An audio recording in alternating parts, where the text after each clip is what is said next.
Welcome back to the Monmouth Basketball Hawks Nest podcast.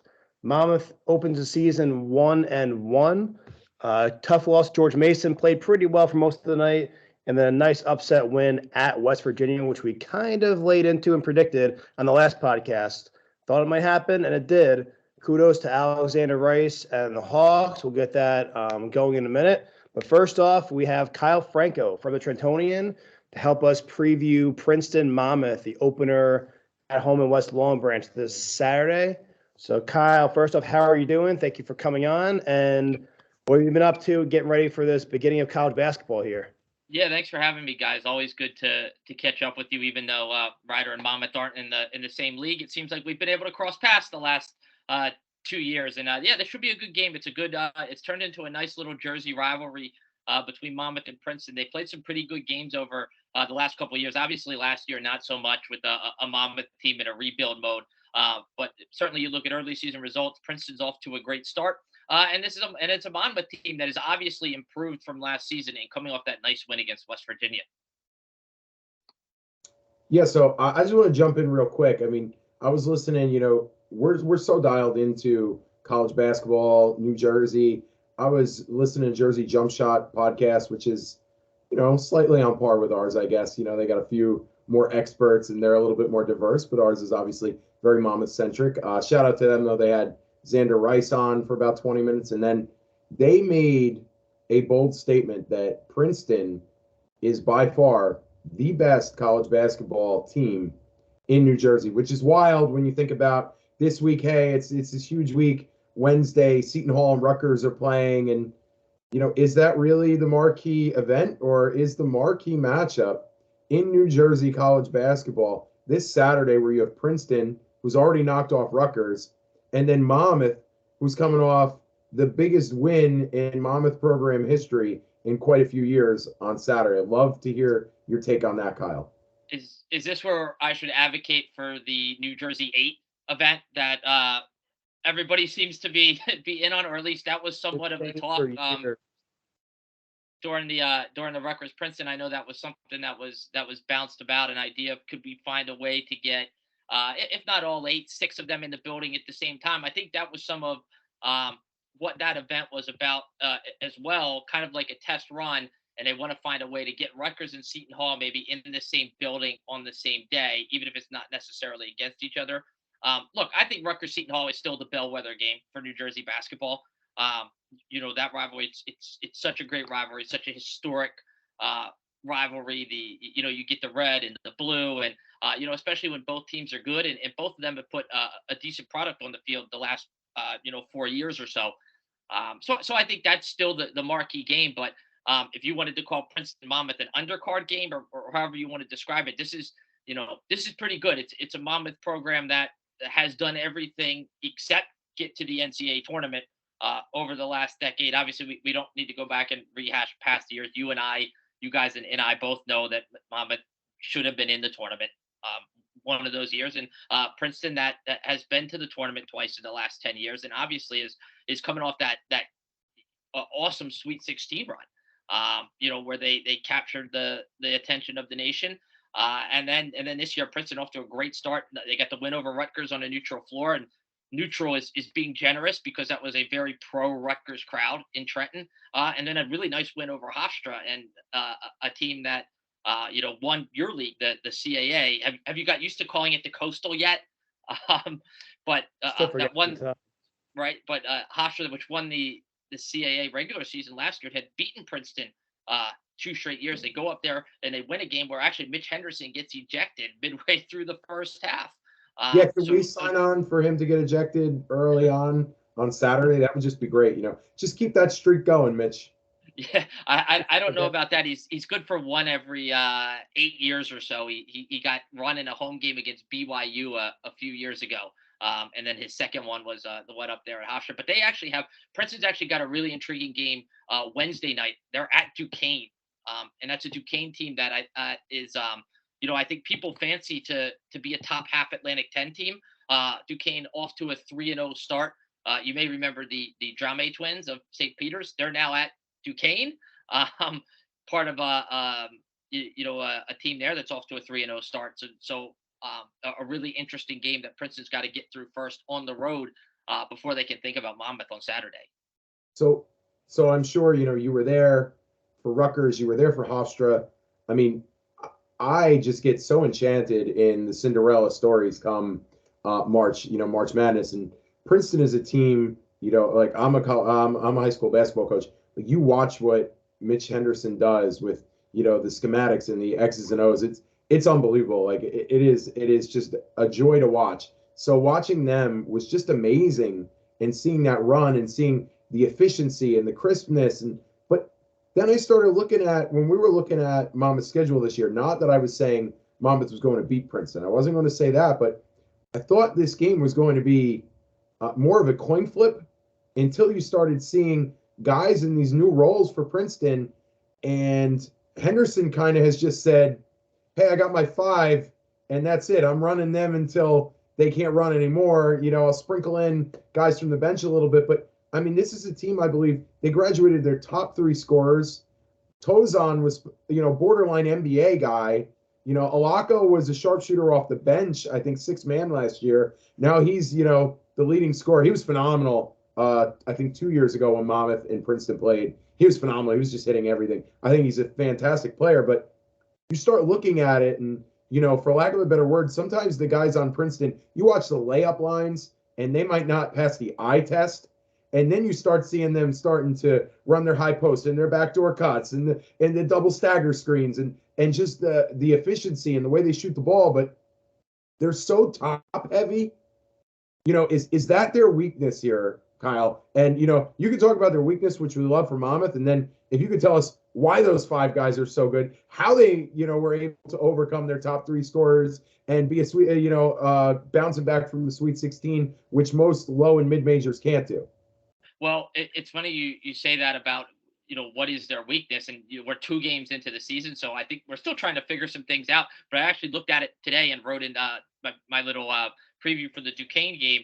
Princeton's only got 7 bench points all season.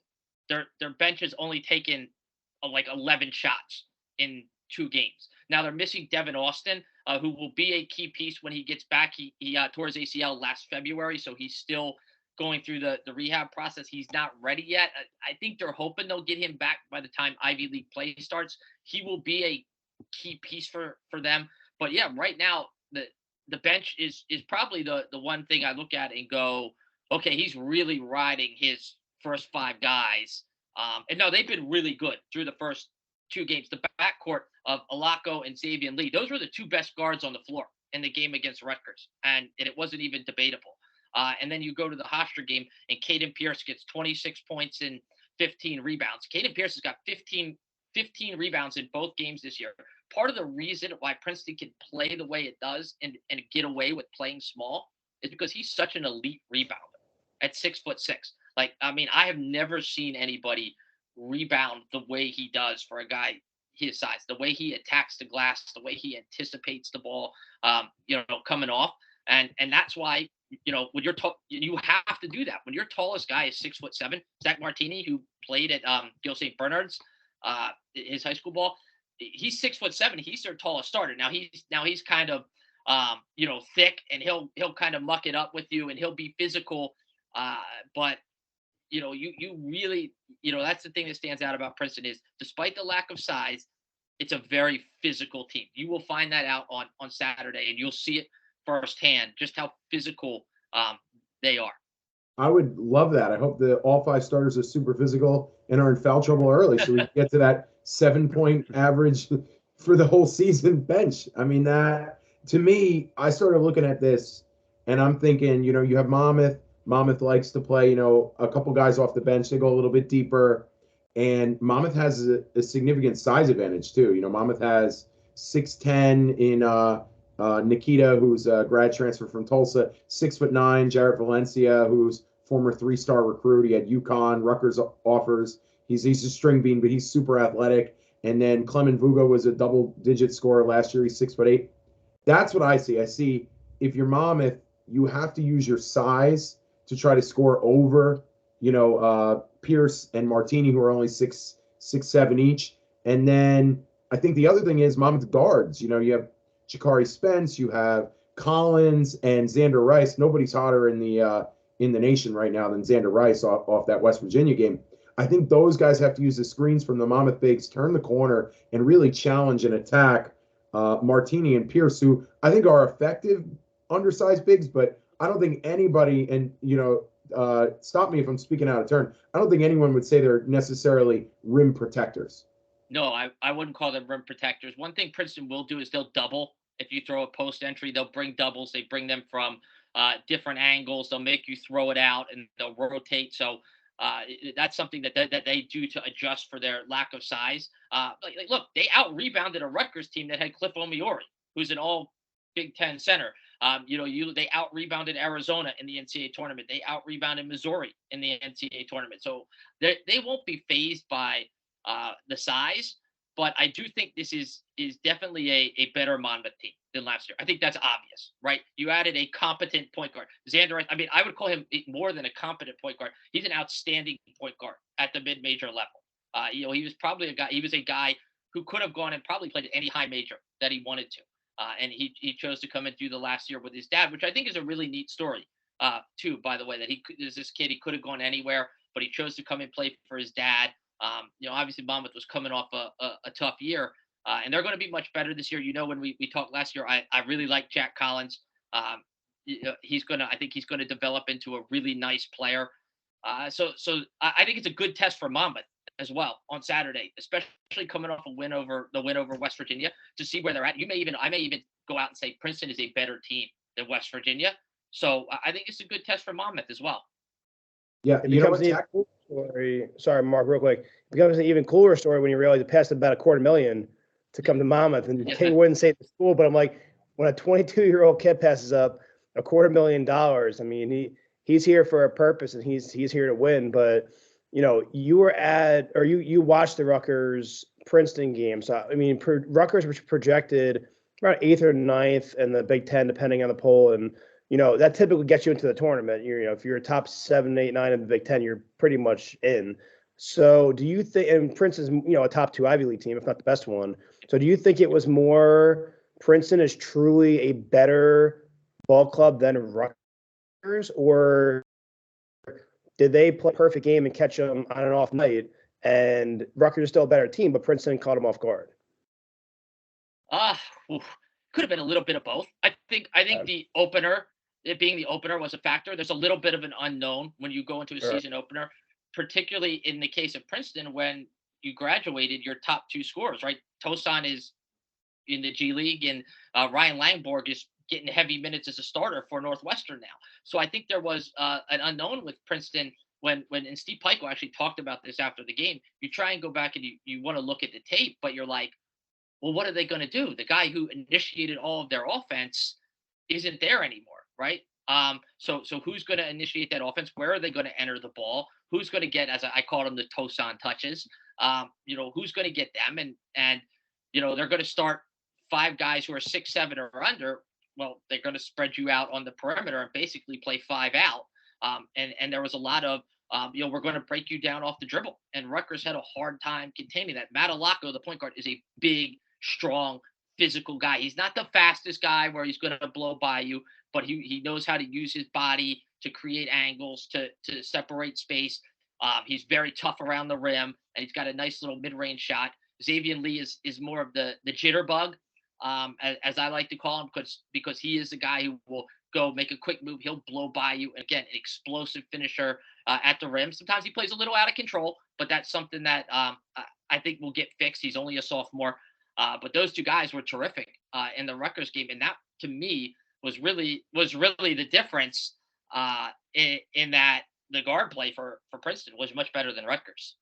So it is really becoming increasingly more challenging to project these teams because of the transfer portal, where some people had Monmouth around 9 or 10. Some people has back down around 12th or 13th. And they know who Xander Rice is. He played well for Bucknell, but Bucknell wasn't a very good team. So what does it really mean? A kid averages 20 plus a game coming from a bottom feeder Patriot League team. They don't know how good he is. They don't have no idea who Jared Valencia is. They don't know who Nikita or Jack Collins or any of these guys are. So when you see Monmouth, 7-25 or whatever they were last year, wasn't many wins.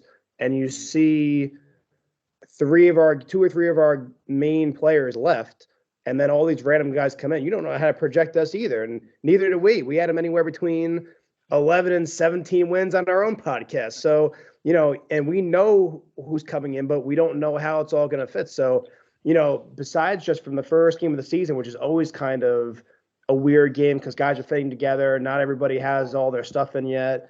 And then you add the transfer portal on top of it. It's so hard to figure out the first few weeks because nobody knows what's going on with any team really. Yeah, now there's 2 or 3 games of footage out there, so we'll see what kind of adjustments teams make to each other now that you've seen a little bit of footage. So now you have an idea that Prince is going to play 5 guys on the outside. You know who's going to be the primary ball handler.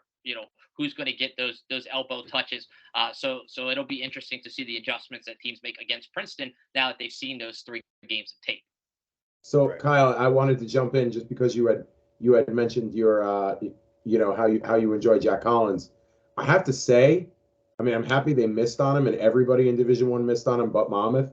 Jack Collins would have been a phenomenal fit in the Princeton style. Yes, he would have. 100%. Tough, strong, can Smart shoot the ball, too. Rebounds well, but he stayed home at Monmouth. King Rice was the only Division I coach who believed in him. And sometimes that happens, it's just so interesting. We see so many of these guys, I'm sure you do, Ryan, myself, being around New Jersey, AAU, high school hoops, you see so many of these guys, and a guy like him just, slips through the cracks.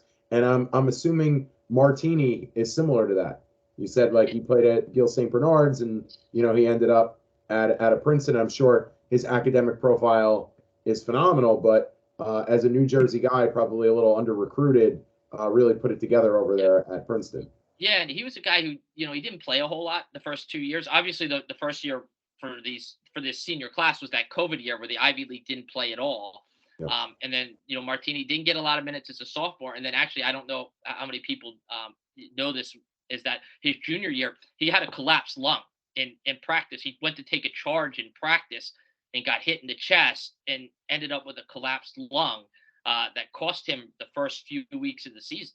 So just getting his fitness and conditioning back up was part of last year.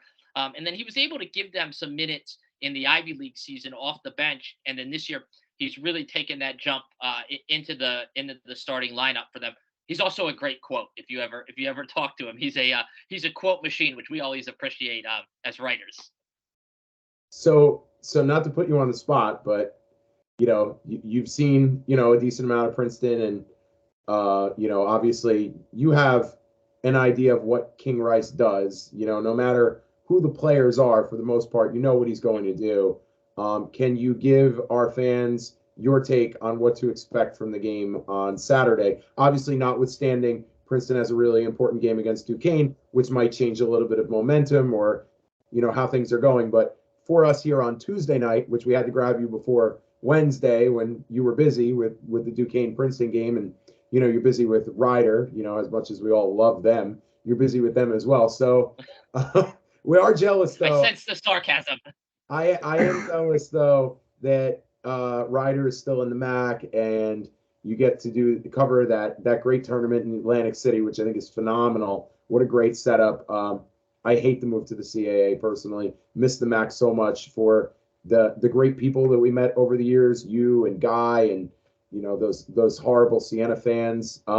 But it's just when you're looking at these two teams now, and we value your opinion so much. I think you're an amazing writer. What you do to cover low to high major college basketball throughout New Jersey, and you always seem to have your finger on the pulse here. What can Monmouth, and hopefully some Princeton fans will watch too, what can they expect from this game on Saturday afternoon? Yeah, I just think a really fun game. A game that I'm glad that they're continuing to play. Mitch Henderson says all the time he likes to play local games, and that means trying to play Princeton, trying to play Rutgers, trying to play Seton Hall. They want to play Monmouth. They played Delaware. They play Hofstra. So these are games he likes to play. I think it's a great game for New Jersey basketball fans. I'm interested to see Monmouth. Like I said at the top, I think this is a Monmouth team that is much improved. I think this is a nice measuring stick game for them against a pretty good Princeton team. And then I'm just looking for Princeton. Obviously, they have a tough game at Duquesne in the midweek, but can Princeton keep it going? Can these five guys from Princeton who are logging all these minutes continue to play at such a high level? Right, Princeton has gotten plaudits here for the way that it has started the season, and rightfully so. But this schedule, their schedule is not easy. They're on the road a lot. This is going to be their fourth straight road game. So what do the Princeton's legs look like in game number 4 when all of them have been on the road? All those are things to factor in, and I'm just looking forward to it. How does Monmouth handle Princeton's backcourt? How do they defend the Princeton offense now with five guys spread out? Can Princeton get any production from its bench? All these are big questions we're still trying to have answered early in the season, and I just think it's such a fascinating game to me, and I love that these two teams play each other, and hopefully they continue to get together year after year. I know that I'm hoping for a quadruple overtime game with Duquesne and Princeton tomorrow night. A barn burner, phenomenal game. No foul trouble for the Princeton Five. Hope they all go about 58 minutes each, and then they all just need to take an ice bath after they get run off the court in West Long Branch on Saturday, hopefully. But no, but honestly, I think it's great when Monmouth, reaches out and plays these other, good local mid majors. I've always, we're Monmouth fans, but I've always kind of said Princeton's a little bit of a step above because of how many NCAA tournaments they've gone to and the upsets and the things they've done. And I respect the hell out of Henderson for keeping it the home and home with Monmouth. And one last question for me, Kyle. Will the Princeton fans travel at all? Will we see some orange and black in West Long Branch?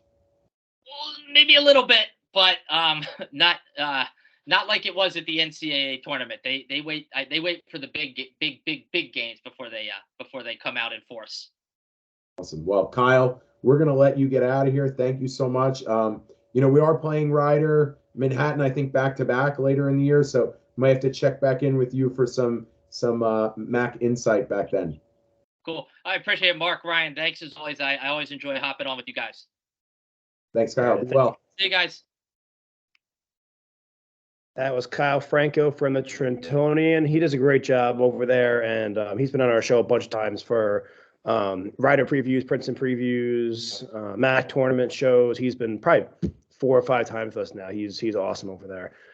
Make sure you check his stuff out on Twitter and his website at the Trentonian. So great insight from him on Princeton. Mark, you want to talk quickly on Lehigh from your source, and then we'll move on to the last 2 games? Lehigh, sure. Let me go quick into Lehigh. So Lehigh's interesting. They were picked 2nd in the Patriot League, and they also have 2 guards who were both picked to be all first-team Patriot League. So that means they have 5 of the predicted best players in the Patriot League. You saw Xander Rice, what he could do. He was 3rd team all Patriot League last year. So if you're looking at a measuring stick, I mean, these guards are pretty good. They've had a tough start.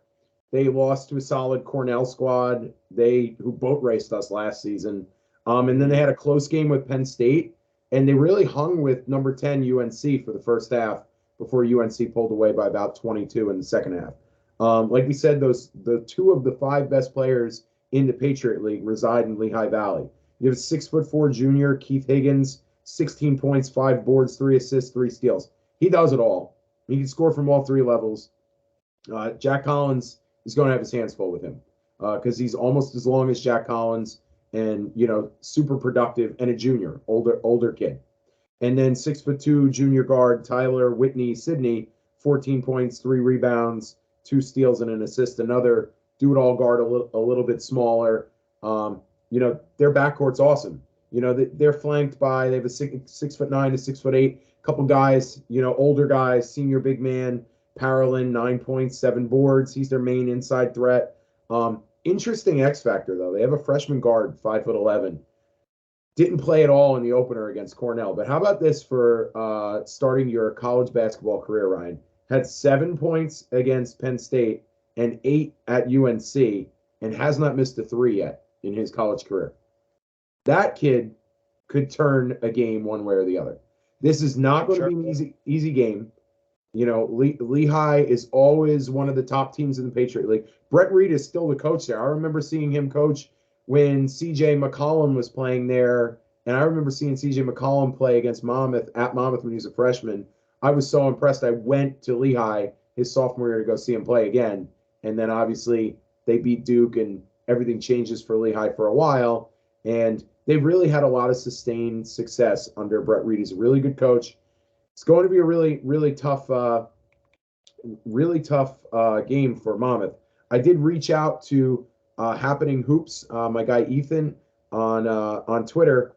He covers the Patriot League, and I asked him. I said, we couldn't get the schedules. You're trying to get Kyle. You're trying to get him. You're trying to get. We're trying to give you everything we can here, Monmouth fans, to keep you informed with great informed guests. And he told me those two guards are really good.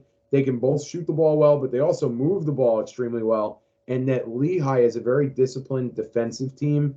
And he also said that Brett Reed doesn't go to the transfer portal. He likes to rebuild things with freshmen. And obviously, by the looks of it, he might have a really good one in Cam Gillis. So, Monmouth fans, you take a look and you say, Lehigh, it's a lower level league than the CAA. It's only the Patriot. We should be able to win that one, this and that. When you start thinking about Xander Rice was third team All-Patriot, and they have two of the top 5 players in the Patriot League in the same backcourt, and they have a great coach who's been there for a long time, you're going to have your hands full. There are not a lot of easy games in the non-conference for Monmouth, ever. King Rice does not schedule cupcakes. He, knows these local teams that are going to give you a great challenge and raise your profile. And then obviously he sprinkles in the heavies. And, hey, Princeton's going to be a great game. I think Lehigh will be a really good game too. I think these are good local games against good programs, solid coaches, and, they're high academic kids too. So, they're going to be smart, tough, gritty. Not an easy game for us on that one, Ryan. Monmouth fans, especially the students, I'm going to say this loud and clear. It is a 2:00 game on Saturday. You are not home for break, as far as I know. I think fall break was earlier for Monmouth students. There are no fraternity parties at 2:00 in the afternoon. There is no football game at home, as far as my understanding goes. They usually don't schedule them at the same time. There is no excuse for you not to get to the Monmouth-Princeton game on Saturday at 2:00 at home. Get to the game. Don't give me the party excuse. Don't give me the Halloween excuse. That's over. Don't give me any excuse. It's Saturday. You're not studying anyway. Don't kid me on that. Don't even try to kid yourself. Get to the student section at Monmouth on Saturday. If you're in fans on Facebook and you live locally or you're not too far, get there. It's going to be the mid-major game of the week. All right? It's going to be a shootout probably, just like we've had in the past with them. Get to the game. This team needs our support. We're 1-1. We had a big win the other night at West Virginia. We had a week to rest in between and put a game plan together for Princeton. It is an ideal scenario for us where if we build a home court advantage, we get the fans loud in there. It's a perfect storm for us to get the win over Princeton and get to 2-1, which we didn't have 2 wins for months last year. So it's a different team. It is not what it was last year. Get out to the game. Get out of your dorm. Go watch basketball and have fun with your friends. Can't say it enough, please. I got my tickets are a different spot this year. I won't be in K anymore, 6 rows back like I was the last 7 to 8 seasons. So I'll be pretty much right behind King Rice. I'll be center court, about 2 or 3 seats in, second row back. I'll be pretty much right behind King Rice when he's walking towards the score table. So I'm looking forward to hopefully being able to hear some of that banter and see what goes on the bench and get a little closer. I've done it before at Fairfield and Princeton, a couple other arenas I've been to where I had to buy, different tickets. So I'm looking forward to being behind the bench for that one. But please get out to the game. I'm sure he's going to appreciate your input from behind the bench when he needs some strategic advice. Yeah, I'm not quite as vocal as you, Mark. So I won't talk as many X's and O's. I'll usually give the refs more hell than anything than I will with King. Um, we haven't talked to him about timeouts yet. That'll be for the next time we have King on. So we'll see if I'm calling for timeout tomorrow. But either way, he'll probably hear you before he hears me, even though you'll be 300 feet away and I'll be in his ear. But he'll probably hear you first anyway. But going back to last week, so we opened at George Mason on the road, opening night of college basketball. And there was a mix of emotions in this game. So, first of all, you have a lot of new guys coming together that have never played together besides just practicing in the summer and the fall. We knew it was a difficult game. You called it. George Mason looked really tough out there. 2-0 start. They beat Austin P the other day. And they were solid. They were very solid. The kid Maddox hit 5 threes on us. They only hit 9 threes. They tied us on threes for the amount we hit. It felt like they hit 20. I felt like that they had a spur for about 5 minutes. They just kept going down. I'm like, man, we can't guard a 3 right now. They wound up being the same number anyway, but it felt that way.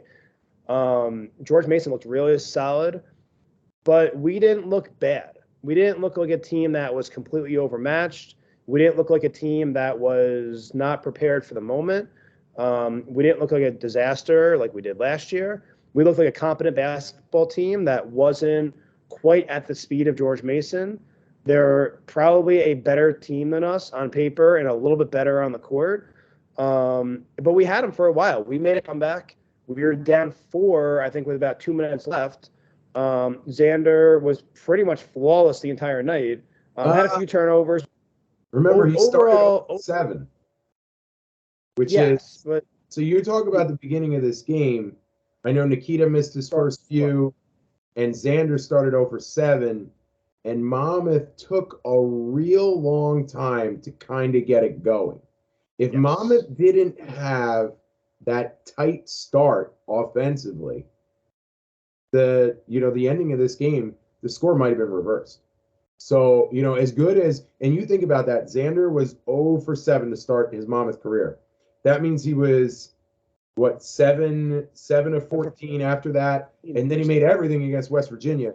Like, if that kid didn't have that little bit of a tight start, and like you said, he probably is feeling the weight of the world on his shoulders, wearing his dad's number, 21, playing, where he grew up, playing for his dad, having to be the top playmaker and the top scorer, and defend one of the best players on the other team. I think you kind of saw him be a little tight to start this game. Even a couple of the shots that, you see him make, like that little scoop layup fell off a little bit. It was just, he was tight. I thought Nikita was extremely tight in his first game in a Monmouth uniform. So if they both didn't have that start, this probably would have been a 1-possession game, or even Monmouth, winning by a few at the end. Yeah, I think part of Nikita was he hasn't played in a couple of years. Like, he was injured pretty much all of last season, I think. And he really hasn't played basketball in a long time. And then with Xander, he played very well in the second half. And then you saw the look on his face. I felt so bad for the kid. He was trying to make something happen. We're down 4, and I think he tried to split a couple guys, and he turned it over, and they got a basket and one after that, and it kind of opened up the game, and it was kind of over at that point. And you felt so bad for the kid because he played a great second half, and he turned it on, and it just wasn't quite enough to get over the hump. So really, listen, they lost by 11.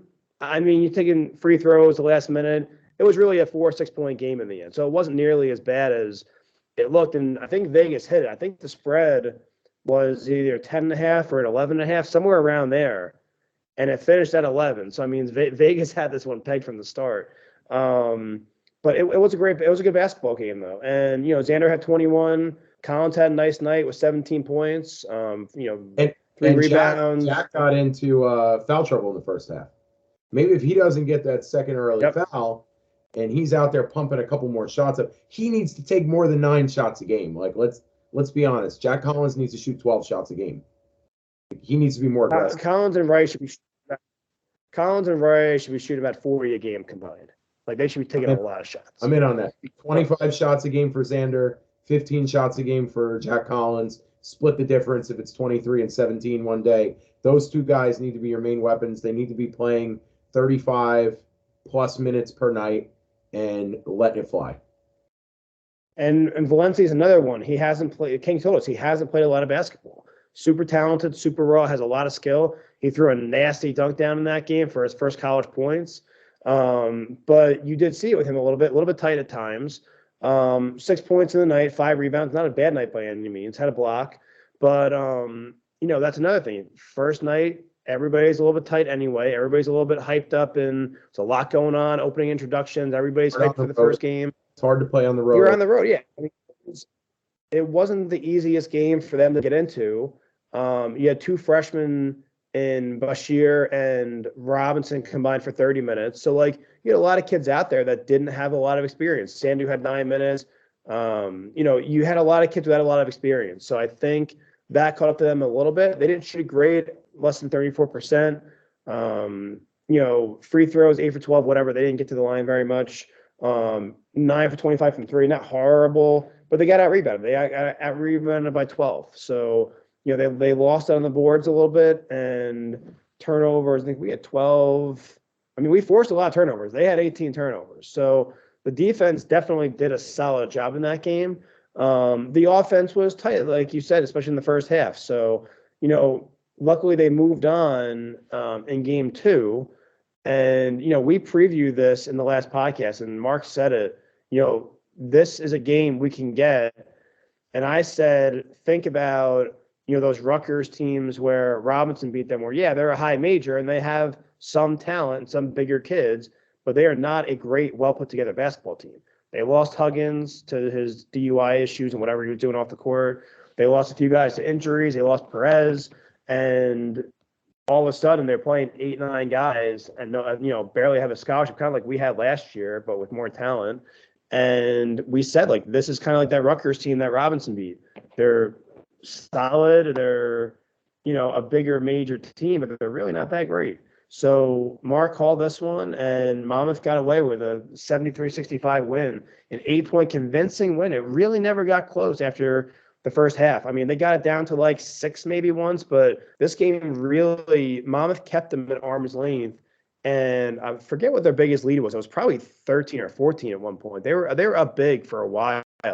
And, it never felt like West Virginia was going to win this game. And it's usually the reverse. We feel like, all right, well, even when we played Cincinnati with Walker Miller playing his brother and Pappas and those guys, the whole game it felt like, all right, we're in the game. We're there. We have a chance to win this game. We might get over the hump. It was the reverse. It didn't feel like West Virginia was going to get over the hump instead of Monmouth. And we pretty much handed it to him the entire game. And it was on the back of Xander Rice. I mean, I don't know what more you can say about the kid. I mean, 30 points for a career high, 6 assists. He was getting other guys involved. He was crashing the boards, 9 for 10 from the free throw line, 5 threes. I mean, the kid did he squeezed every bit of juice out of 37 minutes that you could possibly ask for. And, he carried the team on his back, and he has that confidence. He has that swagger. And, I mean, this kid knows this is his team. And he came here for 1 year and to do one thing only, and help his dad hopefully get to a tournament. And, I mean, he did everything in his power in that game. And he put a team on his back and said, this is my team, and we're going to go as far as I take us. And he made a big, big statement in that game. Yeah, and he got rewarded by the Coastal with Player of the Week. Yep. And I believe I read he's top 5 or 6 in the nation in scoring average per game right now as well. Yeah, I mean, 51 that's per game. I mean, he's average 25 25-ish game. Yeah. And why not? You know what? It's your son. You said you didn't want to bring your son in here out of high school. He wasn't ready. You weren't ready. He's a mature, 1,000-point, proven commodity. Let him go. You know what I love, Ryan? I love what Jakari Spence is giving Monmouth through the first 2 games. We know he plays his ass off. Stability. No one's going to play harder than him, but he's not turning the ball over. Now that he has better scorers and players around him, he's just able to play that role. Remember Miles Ruth in the beginning of his career as a point guard as a freshman when he had all those players around him, and you had said this is just a perfect storm for him. Just play good defense, speed it up, take a shot here or there when it's there, and just facilitate. Jakari Spence, for continuing to play at Monmouth as a walk-on. First of all, you have to tip your cap to this kid. I'm sure there were some low-level D1s offering him scholarships. Definitely Division IIs offering him starting minutes, scholarship. I mean, he should be starting, on a scholarship probably in 20% of Division I, besides just Monmouth. And here he came back as a walk-on, and he's playing his tail off. He's had 2 really, really good games. He can defend explosive players. Remember in the beginning in our preseason show, I said, like, who's going to be able to be that guard to do it? And, last fall, I said he was going to be the kid that really shocked everybody with carving out the backup point guard role. I loved him for, since I've seen him, but even I didn't think he was going to be able to do this. And him being able to run the point makes Xander Rice so much more efficient as a scorer, because Xander doesn't have to bring the ball up and exhaust all of, that energy facilitating the offense. Xander can just go out there and gun for points. Same thing with Jack Collins, who was phenomenal in this game. 17 points, awesome. 10 boards.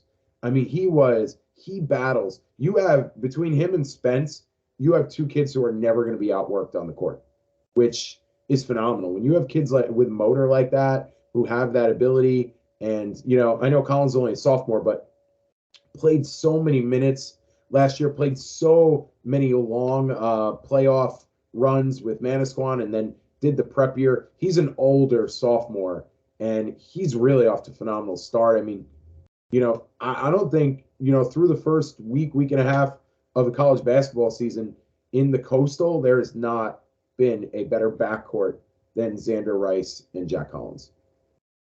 And there's a toughness to this team, like you mentioned a little bit, that we didn't have last year. Like, you knew Jack Collins was tough. You knew he was flying into the stands. He fell on the court probably 8 times a game, diving for loose balls that he probably had no chance at. I wish he would dive a little bit less sometimes. I don't want him getting hurt. But, that's just who he is. He's going to do that. He's a Manasquan kid. He's tough. But, you have Xander, tough kid, proven scorer. You have Jakari guarding the ball, guarding really good players bigger than him off the ball. And now he's not in a top 2 role. Now he is a actual role player. He doesn't have to score. Valencia, tough kid. It's only going to grow and get better. Nikita, not there on offense just yet, but tough kid, all over the boards, ripping guys around. He played so much better, though, against West Virginia. Yes. And he was up against, Edwards was a phenomenal center in the past for Syracuse. Like, he's a pro basketball player. I don't know what level pro basketball player, but he's a pro basketball player. Nikita played really well in this game versus the last one. I can't wait to see him against low and mid-major bigs, because I think there is a chance that he can, give you some points in that low post with just his strength, and he's crafty. You could tell he's really smart. Athletically, he might be a little limited, but, he is a wide body. He is tough. One thing I have to tip my cap to King Rice or whoever came up with the game plan, that 2-3 zone caused West Virginia fits, and they played it so well. Now, I noticed that they went to the zone a lot when Bashir is in. Bashir struggles defensively. You can see it already. He cannot guard guys at this level consistently yet. Okay, but he's a freshman.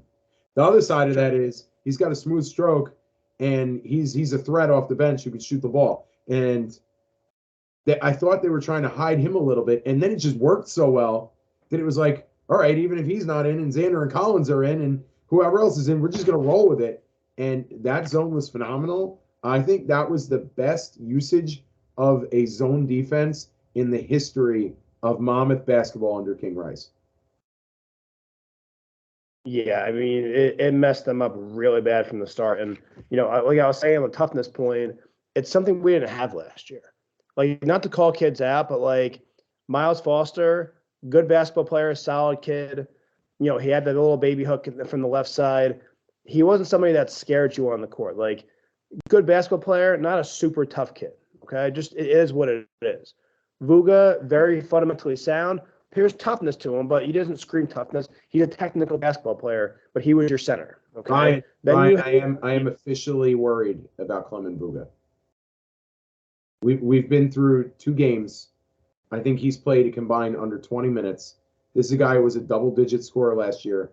We heard about him dealing with a back issue. I'm officially worried about Clement Vuga. Let's get him in the hot tub, in the cold tub. Let's get the chiropractor. Let's get the masseuse. Let's get that guy going, because that bench needs Clement Vuga to play 20-plus minutes a game and get us 8 to 10 points. Yeah, they're going to need him to get healthy for sure. And I don't know what's going on there, but hopefully he can get healthy.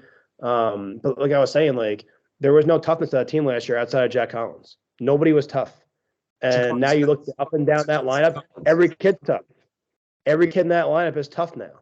And those are 5 kids that you don't want to go against, because you know they're going to be all over the court. They're going to be going after rebounds. They're going to be hacking you sometimes. They're going to be diving after loose balls. That's what we were missing last year. Besides talent, we had no talent and no toughness besides Jack. Now we have a little bit of everything. We have some talent and we have a lot of toughness. And teams aren't going to want to go against us and be like, all right, well, we're going to stroll on the West Long Branch and just shoot some threes today. No, it's not going to go that way this year. And that's one thing you saw against West Virginia. They played very physical. And that's what I'm really looking forward to with Princeton, because, you know, they're a tough physical team. They run their offense very well. But hopefully Nikita can knock a few guys around. Valencia can guard their guys. We can guard their backcourt a little bit. And hopefully we can get some open space in transition and set up Xander and Collins for some threes out there, and hopefully open the game up a little bit, because Monmouth always plays well in West Long Branch. We know that. Even last year when we had a garbage team going on, okay, Charleston was number 22, 23 in the country, and we took them to the last 5 minutes at home. We had no business being in that game. I think the spread was 16 and a half, and I texted my friend group, pound Charleston. All right, even push the spread up to 19 and a half. They're going to win by at least 20. You'll make some money on it. And my friends texted me, we're down 5 with like 4 minutes to go. And they're like, wait a second, you told me this was a lock. What's the matter with you, Ryan?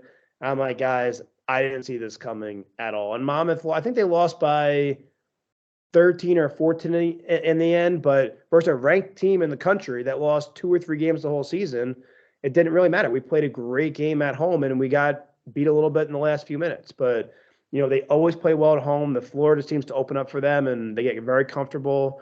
So you hope that's the case against Princeton, and they come out swinging right away, because if they start slow, it's going to be a rough night, because Princeton is not going to let go of the reins and not going to let you back into the game. So no, it can be 15-2 in a blink of an eye. One thing that I think is interesting, as you know, like we said, you know, you're just not sure. You're meshing these different guys in. You got transfers, red shirts, freshmen, you know, and it's, you know, and very few returnees for Monmouth that played big roles last year. I think we're starting to see a little bit of a hierarchy of roles here, which I like.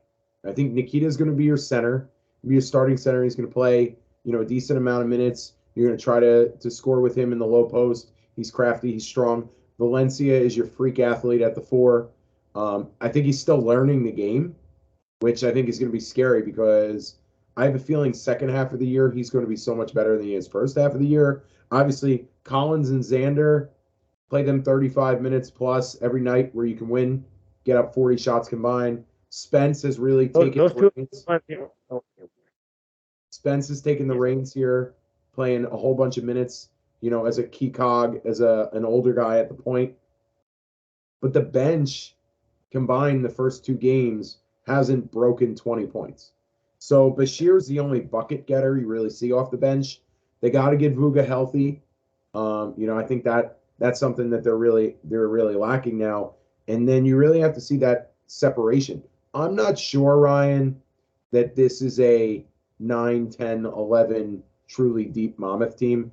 I think we're trending a little bit closer to the Walker Miller, Shavar, like 5 guys, and then, you know, your 2 major subs. I think that's where we're trending more towards than one of those King is sending different waves of subs at you. I think we're seeing a separation of the talent gap and the experience and the trust factor. It's interesting. He's trusting Robinson, the freshman, a lot. Double digits in minutes each game, and Bashir. So he told us he was high on those freshmen, and he's showing it. So you might be looking at your roster being that core 5, hopefully Vuga, and then Bashir as your backup guard, because Xander can run the point. If Spence goes out, Spence can run the point. If Xander goes out, you put Bashir in, and then Robinson is that wing other undersized big. I think we're looking at a team that's 8 guys deep. I don't see Sandu, playing much more as this year goes on. I don't see that sophomore leap. Holmstrom is what he is. He's an open shooter. Yep. Hit a big 3 against West Virginia for us. But he's a guy you kind of put in for spurts of minutes here or there. Good zone buster. Spinelli hasn't really shown us much. Doyle hasn't really shown us much. And obviously there's a long season. We haven't seen Andrew Ball at all. I'm gonna bring that up. Yeah. Go ahead, go for it. I mean, Andrew's a kid that came in highly recruited. I think he's a 3-star kid out of South Jersey and Shawnee. And, we looked at him as kind of another Colin Stewart type of kid. And, there were spurts last year where he had to play. And we were calling for it because we weren't hitting 55, 60 points in most games. We're like, the kid's going to shoot a 3. At this point, who cares if he can play defense? Because it doesn't matter. We need points. Like, we can't put 45 points up in a game. Like, this is Division I. We got to get into the 60s. So, there were spurts where he would hit 3 or 4 threes, and then he'd blow a defensive assignment and he'd be out of the game. So, I don't know if this is a matter, and again, this is something we can always ask King, maybe, but I don't know if this is a matter of he's not getting better on defense. I don't know if guys are just beating him in practice. I don't know if he's not healthy. He's warming up, so I assume he's healthy. But to not get any minutes over Holmstrom, Doyle, Spinelli, Bashir, the freshman, and Robinson, the freshman, like it's a little concerning to me that he's not out there. And we know he can. It's over Sandu. I mean, he is 6'8". Right. That was 6'8". Like, listen, if you asked me coming into the season, would I think he would play as much as Spence? I would say probably close. I didn't have Spence pegged as the starter to start the season. He's earned it.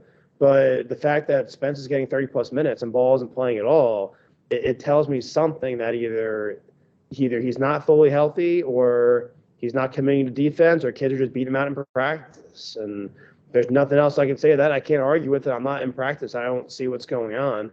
But, you want to see him on the court. I want to see him shooting threes out there.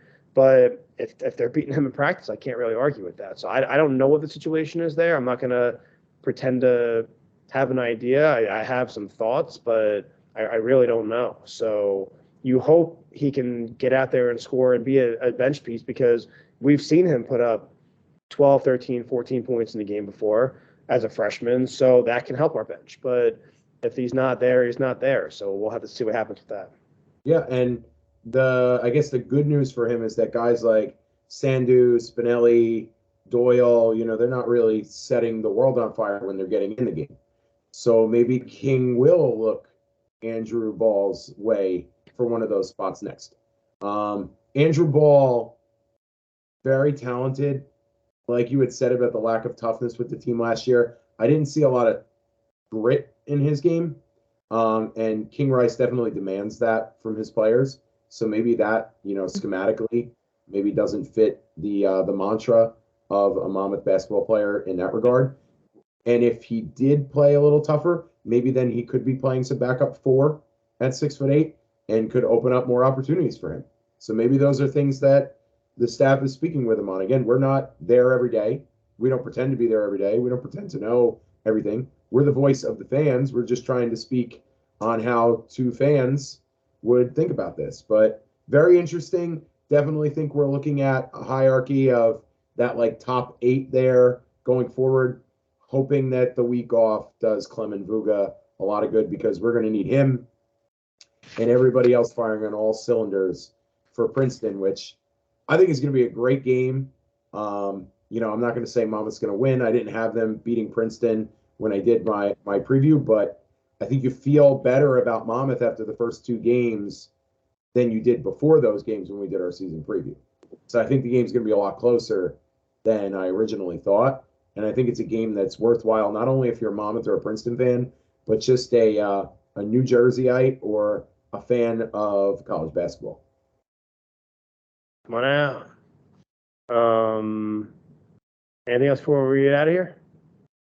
That's it for me. Just thank everybody for coming on. We're trying our best to have great guests and be informative and get everything out to you guys and make everybody know exactly what's coming up with Monmouth Hawks hoops. And just one more time, everybody enjoy the fact that we beat West Virginia at West Virginia. Listen, no matter how good or bad they are, it's a big win in a big arena, a Big 12 team. All right, it's not the A10, where they're Missouri Valley, they're a little bit ahead of us. Big 12 is a big deal. So whether they're a good team or not, we went to a Big 12 stadium and we won. So it's a big deal. Finally, like I said before, get that student section filled. This is not the coach or the university or somebody trash talking you or telling you what to do. This is a fan who was a student not that long ago. It's getting a little longer than I'd like to admit, but now, married with the kid on the way, it's a little, further away than I'd like to say it is. But I was a student that long ago. So this is from an alum to a student. Get out to the student section. Get in the stadium. It's free. Free Division I basketball. They don't charge you anything. Go with your friends. Go with your fraternity, sorority, your teams. All right? Get out there. Monmouth basketball supports everybody. We see them at field hockey and soccer and football. They're at almost all the games all the time. King talks about it all the time. Return the favor. Get out to the first home game, and then you be the judge. Hopefully they keep winning. Hopefully they put out a good product for you. If they lose by 40, which I don't think they will, then obviously you have your answer. You're not going to have a lot of crowd in Monmouth this year. That's not going to be the case. So they're going to put a good game out there. They're going to play well, and then hopefully you guys keep coming out and make this a good home court advantage for this Hawks team. All right. So we've got Princeton 2:00 Saturday in West Long Branch. Lehigh will be on Tuesday, a week from tonight. Also in West Long Branch before they head to PA and Philly for the Palestra tournament Thanksgiving weekend. All right. Thank you, everybody, for listening. Please spread the word about the podcast. We got about 1,200 people on that Facebook page. We get about 100 hits per episode. So we appreciate all the people that are listening. And if you're not, start listening. All right. If you're a Mon fan, this is the place to be. All right. Thank you, everybody, for listening. Have a good night.